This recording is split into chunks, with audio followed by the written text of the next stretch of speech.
turning a blind eye to this. The parents have gone to the police many, many times and nothing is being... It doesn't feel bad. That's right. Right? Yes. Every time. No pedophiles.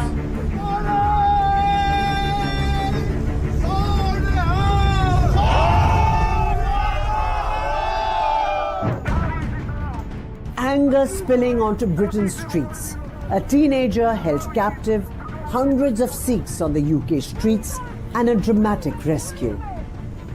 Putting the spotlight on an issue UK PM Keir Starmer hoped to cover up: the rampant menace of Pakistani grooming gangs. We're not here to cause a problem here. We just want a word from you. Open the door, mate.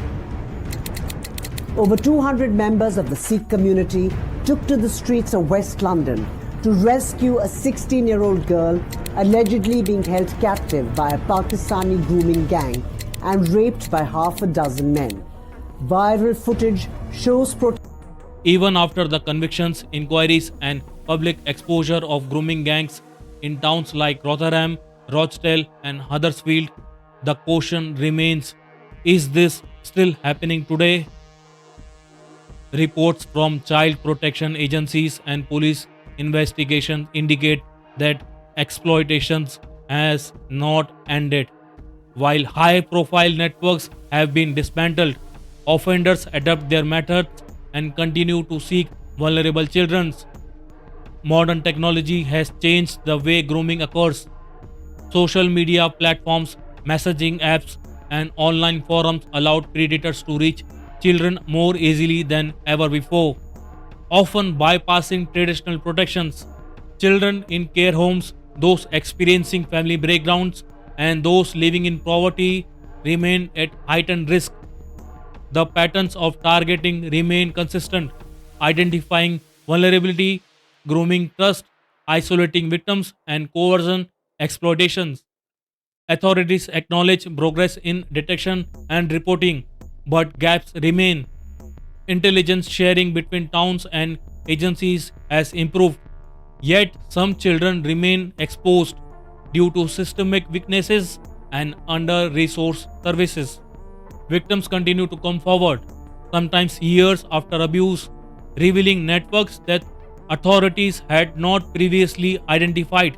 Repeat offenders exploit both online and offline vulnerabilities, demonstrating that the threat is ongoing. Social workers, teachers, and community members play a crucial role in identifying risk and reporting concerns. Awareness campaign and education programs aims to empower children to recognize and resist grooming behaviors. Cases today are less visible in public discourse, but investigations show that abuse persists in smaller and more covert networks. The victims' experiences are tragically similar to those from past decades: manipulation, isolation, and repeated exploitation. Efforts to prevent abuse include online monitoring, risk assessment in care facilities, and cross agencies collaboration. However, predators continue to adapt, exploiting loopholes and gaps in protection. Child protection agencies emphasize vigilance, education, and swift intervention as the most effective tools. Communities are urged to report concerns, and institutions are encouraged to respond without delay.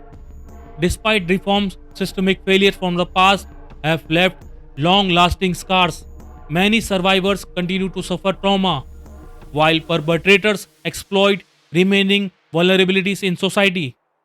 The scale may be smaller than the peak of the early 2000s, but the pattern remains consistent. Grooming continues, highlighting the need for ongoing vigilance and societal awareness. The most important lesson is clear: exploitation thrives where vigilance falters, and awareness, action, and protection are the only ways to prevent history from repeating itself.